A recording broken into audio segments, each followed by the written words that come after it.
I kissed a stranger in the dark on a stormy night. Turns out he's my boyfriend's coworker. My name is Rowan, and I'm usually not the type to take risk. Neither is I the type to kiss strangers I just met. But that evening, I was tucked into a corner booth of my favorite cafe, halfway through a cappuccino that had gone lukewarm while I scrolled aimlessly on my phone. The place hummed with the usual soundtrack. Steaming milk, cups clinking against saucers, people speaking a little too loudly because of the espresso rush. And then, without warning, the lights snapped off due to the storm outside had been threatening all afternoon. At first, no one moved. There was just the quick gasp from the barista, the scrape of a chair leg, and that strange pause that falls over a room when everybody realizes we've all been dropped into the same pocket of darkness. The cafe, which only seconds ago buzzed with the hum of machines and conversation, was suddenly hollow. The only light left came from phones, glowing weakly like scattered fireflies. For most, it was a minor inconvenience. For me, it was everything I dreaded at once. Storm outside, darkness inside. A parent I knew too well, one that never failed to rattle me. My skin prickled, my breath grew shallow before I even noticed it. Then thunder cracked, violent and close, shaking the windows. Lightning tore across the sky, washing the cafe in a brief, blinding flash before plunging us back into black. I jerked at the sound, shrinking into myself, as if curling in could shield me from it. My fingers dug into the edge of the table. Every crash of thunder seemed to crawl under my skin, and with each one I could feel the panic pressing harder. Like the storm wasn't just outside but pouring into me too. I hadn't realized how hard I was gripping the edge of my table until a voice spoke close by. "Flinched like that, you'll make people think you're afraid of the dark." My head snapped toward the sound. I could just make out the silhouette of a man at the next table, broad shoulders relaxed, the outline of his jaw catching what little light slipped in from the street lamps outside. "I don't like storms," I muttered before I could stop myself. My voice sounded thin, boyish, and I hated that he heard. A soft laugh cut through the dark. "You and half the city. But you look like you're ready to bolt." "I'm not," I said quickly. But when thunder cracked right overhead again, my hand jerked against the table again. This time, instead of laughing, he left his seat and slid into mine and covered my hand with his. I jolted, yanking my hand back. "What the hell are you doing?" he responded, voice low and calm. "Helping you. You're one thunderclap away from passing out." "I'm fine," I muttered, though the crack in my voice betrayed me. Another rumble shook the cafe, sharp and violent. My shoulders jumped before I could stop them. "Yeah," he said, real convincing. I turned toward him, squinting through the dark. I could only make out the outline, broad shoulders, steady posture, the edge of a jaw caught in what little moonlight pushed through the window. "Try this instead," he said. "Focus on me, not the storm. Doesn't matter what, just answer me." I hesitated, but the thunder rolled again, and the edges of panic closed in too fast, so I latched onto his voice, anything to anchor me. "Answer what?" He didn't miss a beat. "What's the last thing you ate today?" "What?" Answer the question. The ridiculousness of it forced a shaky laugh out of me. Toast. Plain toast? With jam." "Better," he said. His voice was steady, measured, pulling me along with it. "Now, tell me one thing you've always wanted to try but never have." I licked my lips, restless. "Why are you asking me this?" "Because right now the storm's winning," he said simply. "So give your mind something else to chew on." I swallowed. My first instinct was to lie, throw out something harmless.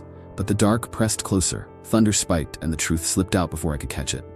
"Scuba diving," I whispered. There was a pause, then a soft chuckle. "That's unexpected." "Why?" "You look like the type who'd sink like a stone." I let out a breath I didn't realize I was holding, almost a laugh, almost a sob. My grip had found its way back to his sleeve without me noticing, and then the storm cracked, louder than all the others, shaking the windows hard. My breath hitched, ragged, refusing to steady. "Hey," he murmured, closer now, the fabric of his jacket brushing my arm. "Stay with me." But I couldn't. My breaths came out fast, shallow, the edges of vision blurring. My fist twisted tighter in his clothes, and then I felt his mouth was on mine. The shock hit first. A jolt that stiffened my spine, my hand still twisted in his sleeve, as if ready to shove him back. But before I could, his palm slid up to cup my jaw, thumb grazing the edge of my cheekbone. The warmth of it sent a pulse through me, quick and disarming. His mouth was warm, tasting faintly of coffee and mint, soft at first, then firmer when I didn't pull away. My body betrayed me. The panic that had been clawing at my ribs faltered, replaced by the pull of him. The storm outside roared again, but it was far away now, like someone had shut a door between me and the thunder. All I could feel was him. The drag of his lower lip against mine, the way his breath mingled with mine when I gasped, the subtle pressure as his fingers threaded lightly against the back of my neck, anchoring me. My skin lit up where he touched me, nerves sparking in places the storm couldn't reach. My hand slipped from his sleeve, sliding up instead to grip the solid line of his shoulder, holding him there, grounding myself in the press of his body. My pulse slowed, steadied, syncing with the rhythm of the kiss until the trembling in my chest quieted. When he finally pulled back, my lips was tingling, my breath shaky, but no longer ragged. All my senses had been pulled together to concentrate on that kiss, that I didn't even realize that the storm outside had quieted down till the light slowly flickered on, flooding the room with brightness. I blinked against it and looked up and saw the face of the stranger who had just kissed me. He looked to be in his late 20s, maybe, with black hair that fell a little untamed across his forehead. His glasses caught the light, framing sharp eyes that seemed far calmer than they had any right to be. He had one of those faces that lingered, a strong jaw, a straight nose, the kind of quiet handsomeness that was both disarming and self-assured. Even in the crowd of strangers, he looked like someone who didn't quite blend in, someone you'd notice twice. His mouth curved into a knowing grin, the same lips that had just stolen the storm from me. "Rain check," he murmured. And before I could ask who he was, before I could even steady myself enough to speak, he slipped out into the crowd, leaving me staring, heart still racing, lips still tingling, memorizing the man with black hair and glasses who'd vanished as quickly as he appeared. Hey Daydreamers, thanks for tuning in. If you are liking this story so far, tell us where you are listening from in the comment section and hit the subscribe and notification buttons so you don't miss any story uploads. Let's continue. I told myself the blackout kiss was just a weird fleeting thing. Two strangers in the dark, a moment suspended in thunder and silence, and now it was over. At least that's what I thought. "Rowan, are you even listening?" I blinked and turned. Miles, my boyfriend, was adjusting his tie in the mirror, his voice carrying that mix of teasing and slightly annoyed patience I knew too well. "Sorry," zoned out. "We are in his apartment, where I practically live. You do that a lot lately." He came over, brushed a quick kiss against my temple, and then reached for his jacket. "I will be back a little late tonight. Don't wait up. Don't want to keep you up past dinner time." "Yeah, of course," I said. My boyfriend and I have been together for 13 months now, long enough to have drifted past the dizzy honeymoon stage and settled into something steadier. I'm a freelance writer, so my days are uneven, split between bursts of deadlines and long stretches of silence, while his are mapped out in color-coded meetings and late nights at the office. He's more focused than ever on landing his promotion to assistant marketing manager this year, and sometimes I only see him when we're both too tired to talk. I can't complain. I knew who he was when we met, and I admire the way he throws himself into his work. We make it work, him and me. But sometimes on the quiet nights when the apartment feels a little too still, I catch myself missing the spark we had at the start, that flutter in my chest when every text, every touch felt like fire. But now we are comfortable, familiar. The rain hadn't stopped for 2 days. No more storm, thanks heavens to that, but it's still drizzling out there. Miles hated it. He claimed it made his commute unbearable, but I didn't mind. Rain meant I could stay inside, work from the kitchen table, and pretend the world wasn't rushing past me. That night, he came home late, as he mentioned. Jacket still damp, tie loosened, his phone buzzing nonstop. He tossed it on the counter and gave me a quick kiss on the forehead before rifling through the fridge. "God, I'm starving," he muttered. "Didn't even get a chance to eat lunch today. Back-to-back meetings." I was stirring pasta on the stove. "Good thing I made enough for two. See, this is why I keep you around." He grinned at me, boyish and tired, before pulling off his tie and tossing it onto the nearest chair. We sat down, bowls steaming between us, and for a while the only sound was the clink of forks. He ate like a man, making up for a missed meal, fast and distracted, while I picked slowly, letting the silence stretch. "So," he said at last, mouthful, "we closed the Harris account today. Big win for us." "That's great," I said. "Yeah, whole team's buzzing. We've got a company dinner Friday night to celebrate. You'll come, right?" I hesitated. Crowded rooms, corporate small talk, it wasn't exactly my scene, but the way he looked at me, expectant, I nodded. "Sure, good, they'll love you." He dug back into his pasta like the matter was settled. I twisted my fork, watching the noodles slip apart. "You know, we haven't taken a trip in a while." He barely looked up. "Just us, maybe a weekend away, somewhere quiet, no phones, no meetings." He laughed, not unkindly but dismissive. "You know how swamped I am. Maybe when things settle down." I forced a smile. I'd heard that phrase before. When things settle down. Later. Next time. Always a rain check. Miles worked at a marketing firm where office parties were more about showing face than actually celebrating. I usually tagged along, smiling in the right places, pretending not to feel like furniture. So when we got to his office that night, the place was already crowded. People in tailored suits gathered in little knots, laughing a little too loudly, nursing drinks like it was armor against the exhaustion written on their faces. I stayed close to Miles, cycling through the usual handshakes, smiles, nods. Names slipped past me the moment they were spoken, and then my eyes caught on someone across the room. He stood beneath a wash of warm light like it belonged to him, shoulders straight, black hair falling neatly but not stiff, glasses catching the glow as he spoke to a small circle of people. Even from a distance, I could trace the line of his jaw, remember the curve of his mouth. That same quiet, effortless handsomeness I'd seen just a few days ago, too close, too intimate to ever mistake. Recognition hit me like a blow. My grip faltered, glass tipping dangerously in my hand as the room seemed to tilt around me. "It's the stranger from the stormy night." He looked up at that exact second. Our eyes locked across the room, and I swear time slowed. Recognition flashed in his face, quick, sharp, undeniable. His lips parted like he might speak, then he closed them, covering it with a smile for someone who'd just walked up to him. I stood there in shock, unable to move my legs. "Rowan?" Miles nudged me with his elbow, following my gaze. "Ah, there he is. That's the new guy. Come on, I'll introduce you." My stomach dropped. Wait, too late. Miles had already pulled me forward through the crowd. My pulse was in my throat, my skin prickling like the blackout storm had returned just for me. The stranger, no, the new coworker, turned to face us. His smile was polite now, professional, but his eyes flicked to mine in a way that felt like another secret. "Rowan, this is Alex Hayes," Miles said proudly, like he'd just brought home a prize catch. "He just joined the company. Alex, this is my boyfriend." Alex, the name settled between us like a match waiting for a spark. He held out his hand, his expression smooth, unreadable to everyone else in the room. But as I took it, I felt the faintest squeeze, just enough for me to know. He remembered. And now, in the bright, unforgiving light of day, we weren't strangers anymore. The party blurred around me after that. Glasses clinked, someone laughed too loudly in the corner, a saxophone wove lazy notes through the chatter. But all I heard was the steady thump of my pulse in my ears. Alex, the man from the cafe, the man who'd kissed me in the dark. And now, Miles's coworker. I spent most of the night glued to Miles's side, forcing myself to nod along when he introduced me to partners and managers, but my eyes kept straying, always back to Alex. At one point, our gazes caught across the room again. He didn't smile this time, just watched. Like he was memorizing how I looked under the lights, the same way he had when the world went black. "Excuse me," I muttered to Miles, pretending I needed the restroom. He barely noticed, already halfway into another story about a client. I slipped down the hall, away from the too loud laughter and the blur of polite smiles. My palms were damp, my heart still racing from the moment I'd spotted him across the room. I hadn't told Miles about that night in the cafe. I'd promised myself I never would. It was supposed to stay buried, a blackout secret between two strangers. And yet, here he was, in my boyfriend's office, like fate had decided to mock me. Scared of storms and now running from a room full of people, a voice drawled behind me, low and familiar. "You really are one interesting person, Rowan." I turned too fast. He was there, leaning against the wall near the emergency exit, tie loosened and jacket undone, drink in hand as if he owned the space. In the dim light, he looked almost exactly as he had that night, half-shadowed, calm, and far too sure of himself. My throat tightened. "You?" The words scraped out. "What are you doing here?" "Networking," he said smoothly, giving the glass a lazy tilt. "Same as everyone else, or..." His eyes tracked over me, deliberate, waiting to see if you'd actually recognize me. I darted a glance down the corridor like someone might walk in and rescue me. "This isn't the place. Why not?" His smile was sharp, but his tone was casual. "We're just two people at a party. Nothing unusual about talking." "You know that's not what this is." My voice came out tighter than I meant, brittle at the edges. His expression just slightly. "So you do remember?" Heat climbed up my neck. "Of course I remember. You kissed me." He didn't look away. "And you kissed me back."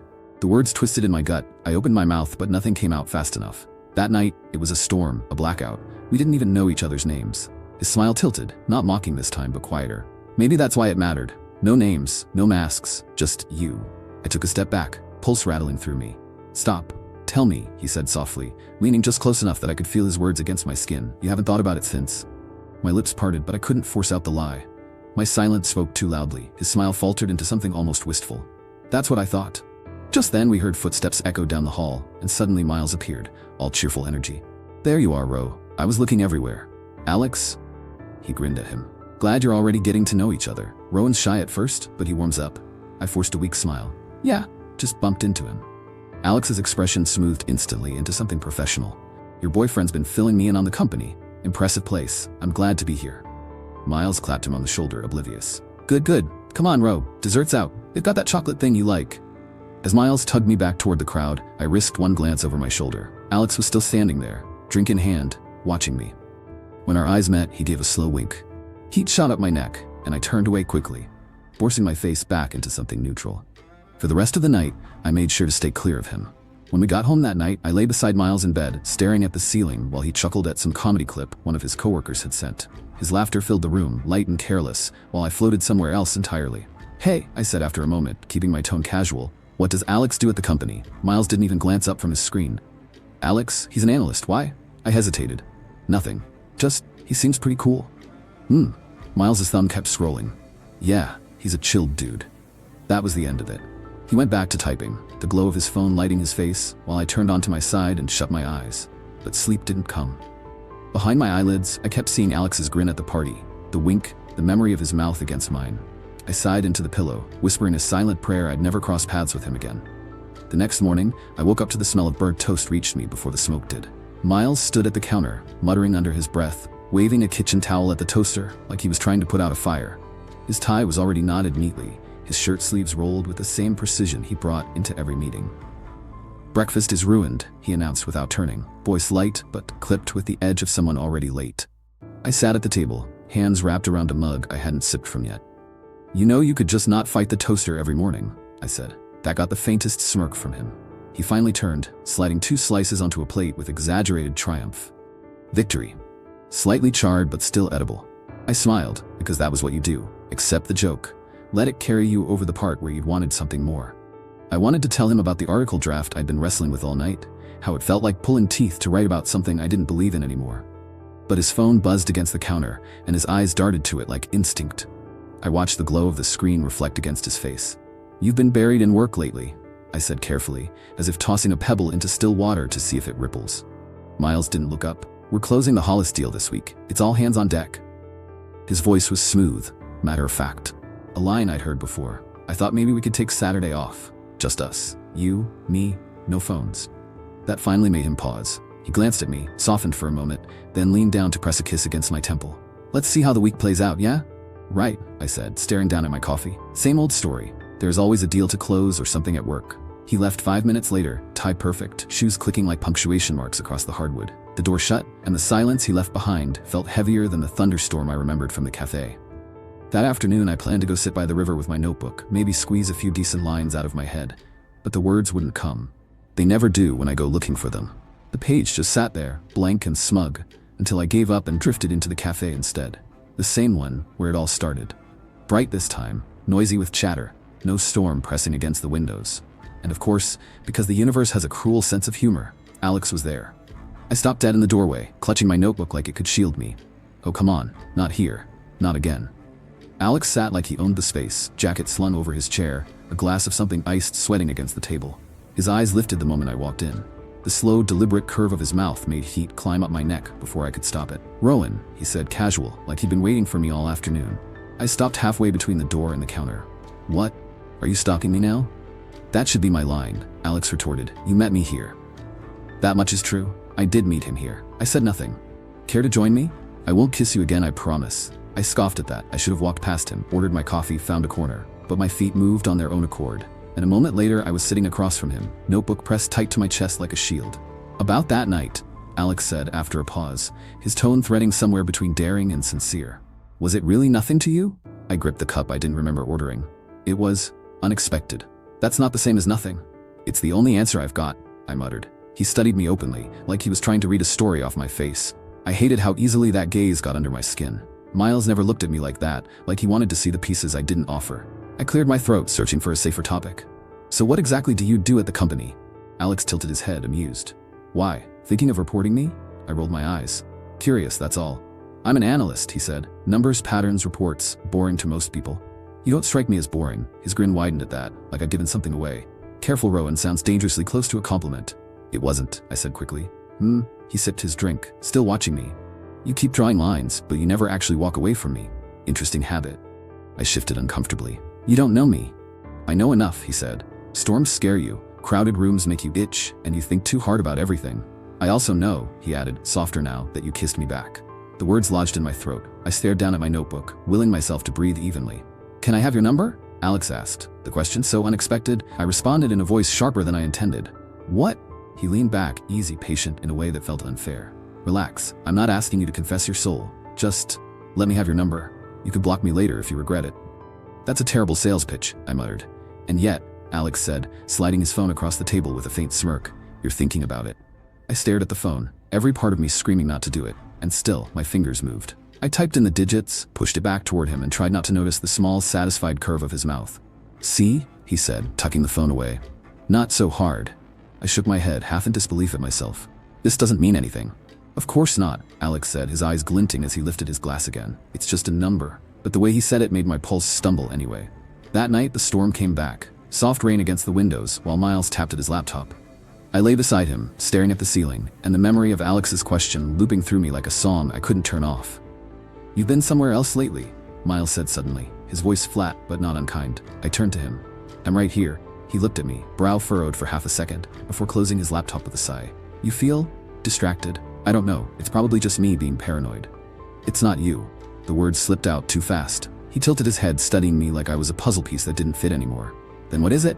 I hesitated, the truth caught somewhere between my ribs and my throat. Work's been stressful, I lied. He accepted it, or maybe he just wanted to. We'll get through it, he said, and kissed me once, soft and brief, before rolling over to sleep. I lay awake long after, scrolling through my phone in the dark. My finger hovered over Alex's name, and the guilt burned almost as much as the wanting. Alex wasted no time in contacting me. The first buzz came just after midnight. The glow of my phone lit up the nightstand, sharp against the dark. Miles's arm was heavy across my waist, his breathing steady and deep. I slid the phone toward me, shielding the light. The time was 12:40 a.m. You're awake. I can tell. I hesitated, then typed back before I could overthink it. And if I am? His reply came almost instantly. Then you're obviously waiting for me to text. I rolled my eyes, even though he couldn't see. Or maybe I just can't sleep. Convenient excuse. I bit the inside of my cheek, fighting the twitch of a smile. You're insufferable, I wrote. Funny. You didn't seem to mind the last time we talked. Heat climbed the back of my neck. I tapped out, slower this time. That was different. Different how? It doesn't matter, I typed too fast. There was a longer pause this time. Then, it matters to me. I stared at the words, thumb hovering. My pulse ticked hard in my ears. I should have shut the phone off, rolled away, buried myself in sleep. Instead, I left the screen glowing in my hand until Miles shifted beside me, sighed, and stilled again. Another buzz. Don't worry, I'll wait until you admit you like hearing from me. I clenched the sheets in my fist, pressing the phone face down against my thigh. A smile threatened at the corners of my mouth, traitorous and unstoppable. The phone buzzed again. Good night, Ro. Dream of me. My breath caught, my thumbs moved before I could think. You're impossible. Good night. I turned the screen over and tucked it under the pillow, heart hammering like I'd just done something reckless. And maybe I had. It didn't stop with that one night. Alex's name kept lighting up my screen in the days that followed. At work, on my walk to the store, even while I was making coffee, there he was. Sharp little jokes, questions that dug just deep enough to catch me off guard, observations that made it clear he was paying attention. You disappear into your work? He wrote once. Do you even come up for air? I smirked, thumb tapping back. Do you? He admitted he didn't. That he could spend hours buried in data until the world outside blurred. Numbers soothed him, he said. Patterns. The satisfaction of making chaos make sense. Sometimes he stayed up past 2, headphones on, building models no one had asked for just because he wanted to see if he could. That kind of dedication should have bored me, but instead, it fascinated me. When he wasn't talking about work, he gave me pieces of himself in the same careful way he asked for mine. He had his own place, a 2-bedroom with a balcony that overlooked a stretch of city lights. He had a younger sister he was close to, parents who called too often, and shelves lined with books he claimed he hadn't read but couldn't resist buying.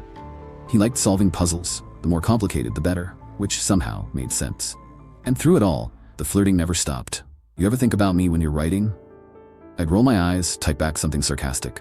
He always had a reply waiting, always quick, always knowing exactly where to press until my cheeks heated and my pulse sped up. I told myself it was harmless. It's some harmless messages, just distraction. But sometimes I'd catch my reflection in shop windows, smiling at my phone like I had a secret. And in the dark, when Miles scrolled beside me in bed, sending half-distracted texts to colleagues, I felt it most. The ache of being seen by someone else. Alex made it feel like I was the only person worth speaking to. Every word from him carried weight. He remembered details, circled back to them, asked about things no one else noticed. It was addictive, that kind of attention, and I hated how much I craved it.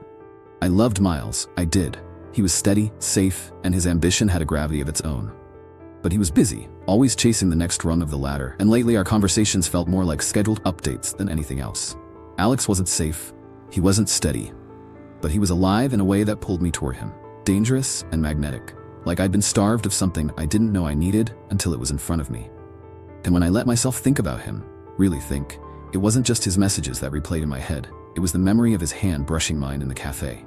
The way his lips had tasted of rain and coffee, the way the kiss had drowned out the storm. I wasn't falling, I was just enjoying the rush of someone seeing me again. But I knew better, I was getting seduced. And this was getting too dangerous. And more dangerous it gets. The next time I saw Alex again was in a work mixer. Alex had invited me to again. I didn't even want to go to that mixer. Miles insisted. It'll be good for you, he said. Networking. A little fun. So I went. I put on a decent shirt, followed him through the crowded lobby, shook hands, smiled where I was supposed to. But then his boss showed up. I had met him once where Miles had introduced us. He is in his late 30s, brilliant, magnetic in a way that made people lean in when he spoke. Miles looked at him the way some people look at God. And when he pulled Miles aside with that smooth urgency, of course Miles went. He always went. His boss is his mentor. A man Miles never said no to. Something important, he'd whispered to me with a quick kiss on the cheek before vanishing into the back with him. And just like that, I was alone again. I ended up in a quiet corner, away from the laughter and clinking glasses. My drink was weak, more ice than anything, but I kept sipping, just to keep my hands busy. The room spun a little. I wasn't drunk, not yet, but close enough to feel it in the edges of things. "Are you okay?" I looked up, startled. Alex stood there, a glass in his hand, his expression unreadable in the dim light. "I'm fine," I said too quickly, taking another swallow. He tilted his head. "Your face disagrees." I tried to smirk, but it came out hollow. "You don't have to sit here out of pity." Instead of walking away, he pulled out the chair beside me and sat. "I'd rather sit here than anywhere else in this place. I'll see them all at work on Monday anyway." I stared down at my glass, the condensation dripping onto my hand. For a long moment, neither of us spoke. Alex swirled the ice in his glass, glancing at me like he'd been waiting for the right moment. "So," he said casual, "how's the piece you were stressing over last week? The one you sent out on Monday?" I blinked at him. "You? Remember that?" "Of course I remember," he said, like it was the simplest thing in the world. "You were practically tearing your hair out over it." I shifted in my seat, suddenly more aware of the sweat on my glass than the drink itself. Miles hadn't even asked about that submission. Not once. "They haven't gotten back yet," I admitted. "It's always this waiting game. Weeks sometimes, months. You hit send, and then it's like shouting into the void." Alex studied me, lips curved just enough to suggest amusement, but not mockery. "Still," he said, "I'm sure they'll bite. You've got a voice that sticks." I narrowed my eyes. "Is that supposed to be encouragement or flirting?" He shrugged, leaning back in his chair.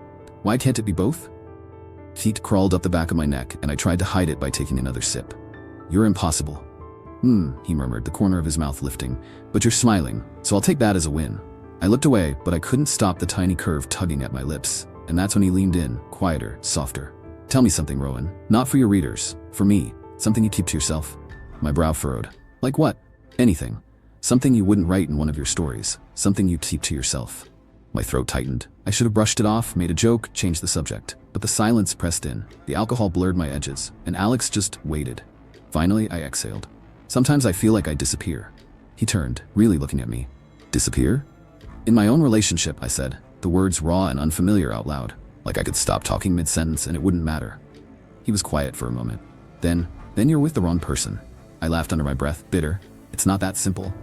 "Maybe not," he said. His hand brushed against mine on the table, deliberate, grounding. "But you don't disappear with me." The words landed heavier than they should have. My heart lurched against my ribs, the noise of the party fading to a dull hum. "You shouldn't say things like that," I whispered. "And yet," he murmured, leaning closer, "I just did." The space between us collapsed, and his lips were on mine. Soft at first, tentative, but when I didn't pull back, it deepened, warm and consuming. My hand gripped his sleeve before guilt hit me like a slap, and I broke away, breath ragged. "This is wrong," I muttered. "Then why does it feel like the first right thing all night?" His voice was steady, too steady. I shook my head, but I couldn't find words. Alex offered to drive me home, and I let him. The ride was quiet, headlights gliding over empty streets. When we pulled up outside my building, he walked me to the door. "Take care of yourself, Rowan," he said, simple, without pretense. When I got inside the dark apartment, I just sat on the edge of the bed and waited. When Miles finally came in an hour after midnight, he slid beneath the covers, kissed my cheek goodnight, and was asleep within seconds. No apology. No questions about how I got home. I lay there staring at the ceiling, lips still burning from someone else's kiss. And with one glaring conclusion, I am definitely attracted to Alex. The next weekend, Miles finally agreed to go on the weekend trip I had always been pushing him about, and I was definitely excited. The weekend was supposed to fix us. Just a couple of days away, no phones, no deadlines, no distractions, and definitely no Alex. For the first time in weeks, I felt light. I hummed while I packed, folding shirts carefully, slipping in sunscreen, lining up sneakers by the suitcase like we were already gone. I even tucked in his favorite cologne, thinking he'd smile when he saw it. This was going to remind me why I loved him. Why all of this was worth it. So when his name lit up my phone, I answered with a grin. "Hey, you on your way back?" The pause told me everything before he spoke. "Rowan."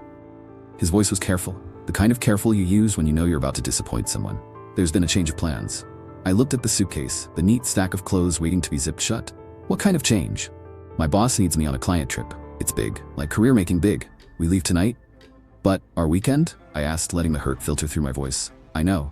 He sighed, and behind it I heard traffic, people moving, and the world tugging him away from me. "I hate it too, but this is important. We'll reschedule, okay?" Reschedule, like we were an appointment. I stared until the suitcase blurred, my throat tightening around all the words I didn't say. Instead, I swallowed down the heat in my chest. "Sure, go make your pitch." "Rowan, I'll be fine." I hung up before I could hear more. Silence rushed in. The room felt hollow, the kind of quiet that makes your ears ring. This was our pattern, wasn't it? Me waiting. him choosing work or ambition or whatever else pulled him away. It wasn't always like this. At the start, Miles was magnetic. Loud laughter in the coffee shop where we met, confidence that pulled me in before I had the sense to resist. He made me feel like I wasn't too much or not enough, just right. That first year, he showed up at my door with flowers just because, stayed awake with me through storms when I couldn't sleep, filled my nights with warmth. The phone buzzed on the bed. For a wild second I hoped it was him, apologizing, saying he'd chosen me after all, but no. It was Alex. Guess what's playing tonight? Sends photo of a friend's movie poster, my favorite sitcom of all time. I have been obsessed with this show since forever. I stared at the screen, heart pounding. We hadn't talked much since that kiss in the bar. I'd snapped at him afterward, told him he was out of line, told him I was committed. He just tilted his head, studied me like he could see straight through the words, then raised his hands in surrender. Fine, he'd said. I'll stop. I'll behave. But I like you, Rowan. You're not like the others. So friends? And I'd muttered, I'll think about it, even though I already had. So when he offered to take me home, I didn't decline. I was half drunk and my ride had abandoned me anyway. Now his message felt like a hand reaching through the loneliness, warm and steady. My thumb hovered. I should have said no. I should have ignored it. Instead, I typed back, what time? By the time I got to Alex's place, he'd sent me the pin like it was some top secret drop-off. My heart was pounding so loud it felt like I was going to commit a crime. I already knew what the apartment looked like from the video tours he'd shown me, but being there in person was different. He'd set everything up. Chinese takeout waiting, a bowl of vanilla popcorn, my favorite, on the table. The living room arranged like he'd staged it for a movie night. You didn't have to, I started. I wanted to. His smile was easy, no edge this time, just soft. Come on, sit. I sank into the couch, trying to focus on the screen, but it was impossible. He kept looking at me, not in the casual way friends did, but in the way that said he remembered every word I told him in the dark cafe, every flicker of fear I tried to hide. Halfway through the film, I realized my hand was still clenched on my knee. His fingers brushed mine, slow, deliberate. I jerked a little, but he didn't move away. Relax, he murmured, voice low over the dialogue. I shouldn't be here, I whispered. Then why are you? Because Miles had chosen work again. Because I was tired of feeling like second place. Because Alex made me feel seen, wanted, alive. I don't know, I said, though my pulse told a different story. His hand settled fully over mine. I didn't pull away. The movie played on, but I couldn't follow it. Not when the air was thick with something heavier than words. Not when I could feel the warmth of him seeping through every inch of me. When he leaned in, I didn't stop him this time. His lips pressed against mine, softer than I expected, like he was waiting for me to push him away. I didn't. Instead, I sink into it, hoping the feel of him will fill up the emptiness and loneliness that had carved its way into my stomach this evening. His hands framed my face, pulling me closer, and I kissed him back with a desperation I'd been holding for weeks. The world outside that apartment disappeared, the storm in my chest, the guilt, the gnawing need, all crashing together in a blur of heat and want. When the heat finally ebbed, when the silence of Alex's apartment settled back around us, reality came crashing in. I lay there with my shirt half open, Alex's hand still lazily tracing circles on my back, and all I could think was, I cheated. I'd crossed the line I swore I wouldn't. The line I'd drawn in the cafe that night, the line I'd told myself I was strong enough to keep. And yet, God help me, it felt so good. Not just the kiss, not just the press of his body against mine, it was everything that led up to it. The way he looked at me, the way he listened, the way he leaned closer when I spoke, like every word was a secret worth keeping. I hadn't felt that in months, maybe longer. I told myself it was Miles's fault. That if he'd kept his promise, if he'd come on the trip like he said he would, none of this would have happened. That if he hadn't been so caught up in work, if he'd been here, holding me, reminding me I was enough, then maybe I wouldn't have been so easy to sway. But deep down, I knew those were excuses. Miles wasn't cruel. He wasn't neglectful in the way that made headlines. He was kind, funny in his quiet way. He still left notes on the fridge when he had to rush to work. He remembered my coffee order. He called my mom on her birthday. He cared. He just wasn't present. 13 months in, and we were already the couple who fell asleep on opposite sides of the bed, who forgot anniversaries until Facebook reminded us, who talked about bills and errands more than dreams. We are comfortable, and wasn't that what everyone said was the sign of real love? That the fire fades, but the comfort remains? That passion is temporary, but companionship is what lasts. So why did Alex feel like breathing for the first time in months? I shifted away, dragging a hand over my face. I shouldn't have done this. Alex leaned back against the couch, eyes fixed on me like he wasn't afraid of the silence. You don't regret it, he said quietly. Not a question. I do, I snapped, too quickly. Then softer. I have to. He tilted his head, studying me the way he always did, like he was peeling away the words I wrapped around myself. You're trying to convince yourself of that. I bristled. I have a boyfriend. And yet, he murmured, you're here. The guilt burned hotter, because he was right. I was here. Not at home packing away the suitcase, not waiting for Miles to call from whatever city he'd flown off to. I was here, half undressed in another man's apartment, trying to justify the unjustifiable. I stood, fumbling with my shirt, needing distance. This was a mistake. Alex rose too, but slower, like he knew chasing me would only push me further.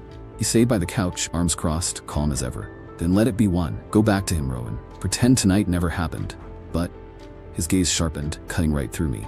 Ask yourself why it was so easy to end up here. The words followed me out the door, heavier than the storm that had broken across the city. By the time I got home, the suitcase was still on the bed, untouched, waiting for a trip that would never happen. I sat down beside it, heart pounding, and the taste of Alex still on my lips.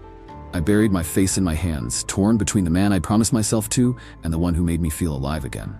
And the worst part? I didn't know which one I wanted more. The suitcase was still there the next morning, half-zipped, accusing.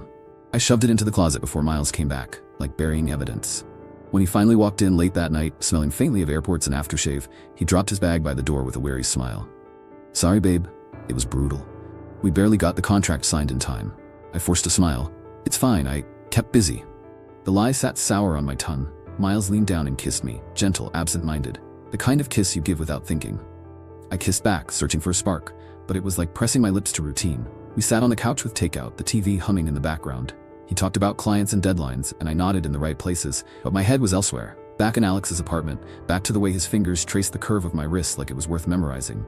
Guilt dug its claws in deeper. Miles wasn't cruel. He was here, tired but trying, and I was sitting here, betraying him in silence. The next day, Alex texted me, "That movie we didn't finish. You owe me a rematch." I stared at the screen until my pulse picked up, thumb hovering. I should have deleted it. Should have ignored him. But instead, I typed back, "Can't. Busy." The dots appeared. He was typing. Alex busy missing me? I swore under my breath and threw the phone on the bed. My chest was tight, restless. It wasn't just the flirting. It was that Alex knew exactly how to needle me, how to poke at the cracks I was desperately trying to tape over. By evening, I found myself watching Miles across the kitchen as he poured wine. The soft line of his jaw, the way his shirt sleeves were rolled up, it should have been enough. It used to be enough. I leaned against the counter, blurting before I could stop myself. "Do you ever think we've lost something?" He paused, glass in hand. "What do you mean?" "I don't know. Us, the spark." My voice felt thin. Miles's eyes softened, but there was wariness too. "Rowan, all relationships settle down. That's normal. Passion fades, but what we have, it's solid. Isn't that better?" I wanted to believe him. I wanted to nod and let the comfort be enough. But Alex's voice was already in my head. Ask yourself why it was so easy to end up here. Later that night, as Miles slept beside me, I lay awake scrolling through Alex's messages. I didn't reply, but I read every word, tracing them like they were forbidden prayers. The truth gnawed at me, raw and ugly. I was trying to patch up a sinking boat while staring at the lifeboat drifting just out of reach. And deep down, I knew one of them would pull me under. Oh, and it did. All of this was manageable till we got into a fight that started over nothing. Miles came home late again, still half-tethered to his phone, rattling off numbers about some client, as though I'd been in the meeting with him. His shoes trailed mud on the rug I just cleaned, and for some reason, that tiny detail set something off in me. "Do you even notice anything anymore?" I snapped, sharper than I meant. He blinked, looking up from his screen. "Notice what?" "Me. Us. This." I gestured at the half-eaten dinner on the table, candles long melted down to stubs. "You said we'd eat together tonight. You said you'd be here earlier." Miles sighed, pinching the bridge of his nose. "Rowan, I told you. Things are insane at work. Can you just cut me some slack?" "Slack?" My voice cracked, the anger giving way to something rawer. "I'm constantly waiting for scraps of your time, Miles. Do you know how lonely that feels? To be in a relationship and still feel..." "God, not this again." The words snapped out of him like a whip. His eyes flashed, sharp and cold. "Do you ever stop whining? Maybe if you had more going on in your life, you wouldn't cling to me like this." The silence after hung heavy, his words twisting something really dark in me. Miles looked instantly regretful, lips parting as if to take it back, but it was too late. I shoved past him, grabbing my coat from the hook. "Rowan," he started, but I was already out the door. I walked the neighborhood until my anger burned out, and by the time I got home, I was more tired than furious. Miles was still awake, guilt written all over his face. He apologized over and over, swore he didn't mean what he said, promised to make it right. Right there in front of me, he booked a cabin for a weekend getaway. No phones, no work, just us. He swore nothing would get in the way this time. I wanted to believe him, so I forgave him and we made up. And for a while, I let myself feel excited. Maybe this would be the chance to come clean about Alex, ask for forgiveness, and try to repair what we'd broken. Maybe if we got away from the city and all its noise, I'd remember why I'd fallen for him in the first place.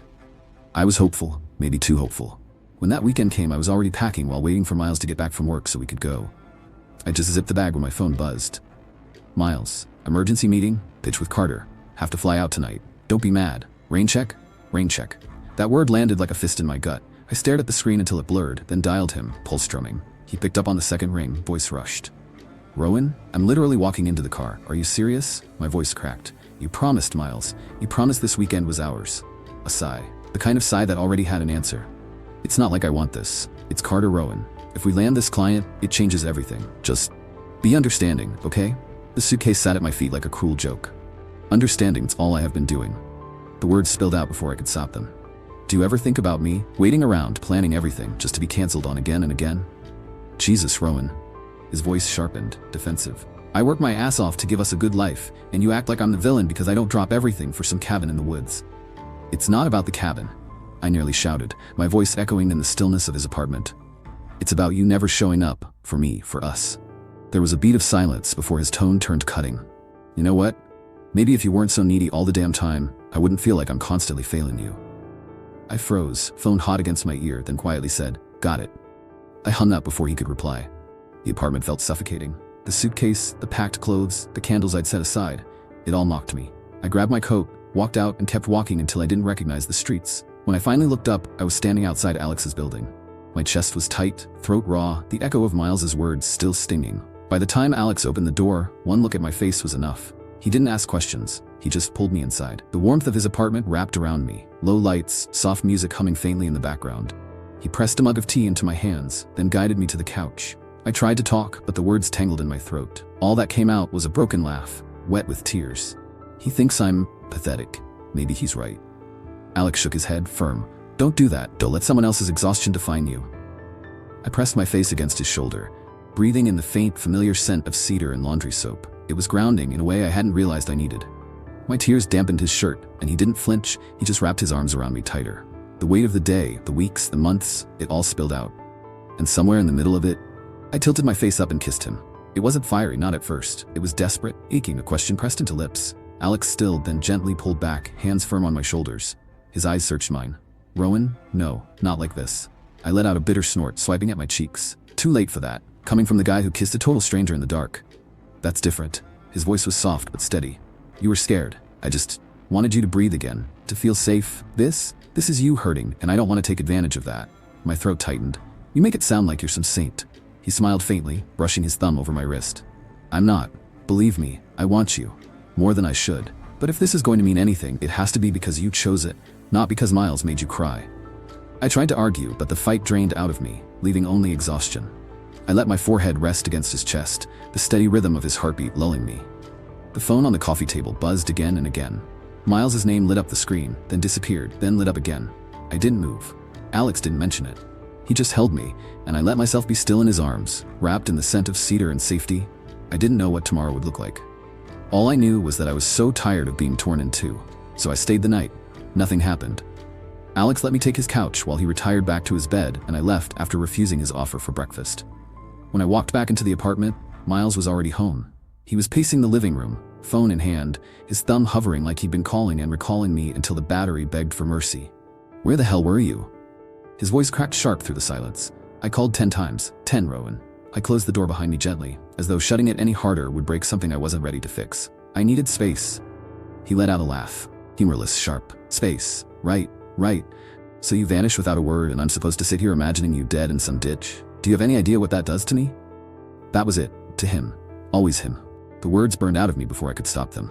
Everything is always about what it does to you. His jaw twitched. He froze, caught off guard for half a second, before plastering the usual defense back on. That's not fair. I bust my ass to keep us afloat, Rowan. Who do you think pays for this place? For all the comforts you love? You think that just falls out of the sky? I stepped closer, my voice low, shaking but firm. I never asked for this if it meant losing you in the process. I didn't want your money, Miles. I wanted you. Just you. But you're never here. And when you are, it's like you left the real you at the office. He dragged a hand down his face, already tired, already done. You're too needy, you know that? I can't hold your hand every second. That's not how real relationships work. We can't live in some honeymoon bubble forever. The laugh that came out of me was hollow. You don't hold it at all anymore. The air thickened. He didn't speak. Neither of us did. My chest ached at the truth of it, but I couldn't pull it back now. I thought of all the times he used to lace his fingers through mine without even thinking about it. At a crosswalk, in a movie, standing in line at the grocery store. When had that stopped? When had he stopped choosing me in those small, easy ways? Finally, he muttered, "Maybe I don't have more to give." But isn't what we have enough? Enough. God, the word cut straight through me. Enough for him, maybe. Enough for someone who could live on scraps, but not for me, not anymore. No, I whispered, then louder, steady, it's not. His eyes widened like I'd slapped him. So what, you want to break up? Yes. My voice didn't waver. The strength in it surprised me. He seemed stunned at that, then he laughed again, weaker this time, almost desperate. That's it, you're throwing everything away because you didn't get your perfect fairy tale? You'll regret this. You won't find anyone else who puts up with you like I do. Something inside me finally snapped into place. Solid. Unshakable. I don't need someone to put up with me, Miles. I need someone who actually makes room for me in their life, not someone who squeezes me in between meetings and excuses. The silence after that was heavier than any fight we'd ever had. He didn't even try to answer. Maybe because deep down, he knew I was right.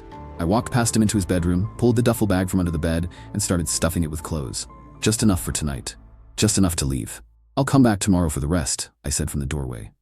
My voice was calm. Too calm. I can't stay here another night, pretending we're still us. He didn't follow me, didn't stop me. He just stood there, shoulders slumped, staring at the floor like the strings had been cut. When I stepped out into the night, the rain was still coming down, misting my face and soaking through my shirt. I didn't run from it. I let it wash over me, each drop a strange kind of baptism. I should have ended this relationship a long time ago, when it started becoming more of him and less of me. Sad that it took a stranger kissing me on a stormy night to finally do it. Alex hadn't saved me. He hadn't stolen me either. All he did was make me open my eyes. The rest, that was me. The choice had always been mine. The weeks that followed, I was busy settling down at my own apartment we rarely stayed in. Since I was always in his orbit, my apartment feels different, lighter. It's not that I don't still catch myself reaching for Miles' side of the bed, or staring at the empty space on the bathroom sink where his cologne used to sit. The habits linger longer than the love, I guess. But the silence doesn't crush me anymore. I can breathe in it now. I picked up new routines. Making coffee slow in the mornings, walking down to the park before work, cooking dinner for one without feeling sorry about it. Sometimes I think about that night in the cafe, the storm that changed everything, the way Alex's hand closed around mine in the dark, the spark that felt too real to be imagined. I am now single, but I didn't run into Alex's arms. In fact, I don't see him every day. That's a good thing. If I did, maybe I'd lean on him too much, mistake comfort for something else. But every so often, my phone buzzes with his name. Saw this movie poster. Thought of you. Rain tomorrow, bring an umbrella. Or just, hey, you good? It's never heavy, never too much. Just enough to remind me he's there. Last night we grabbed coffee again. Not like the first time. No darkness, no thunder, no kiss to blur the lines. Just two people sitting across from each other, letting the silence stretch easy. At one point, he caught me smiling at nothing, and he shook his head with that crooked grin of his. You look better, he said. I feel better, I admitted. And I did. Not because of him, not because I had someone new to run to, but because, for the first time in a long time, I had myself. When we said goodbye outside the cafe, he touched my shoulder, warm and steady. Take your time, Rowan. I'm not going anywhere. The rain had started again, soft and silver under the streetlights, and I walked home in it. No umbrella, no hurry, just letting it fall, like a promise that storms don't last forever. The end. Thanks for listening to the story Rain Check. If you enjoy this story, share your enthusiasm in the comment section, and don't forget to hit the subscribe and notification button so you don't miss any story uploads. See you in the next one.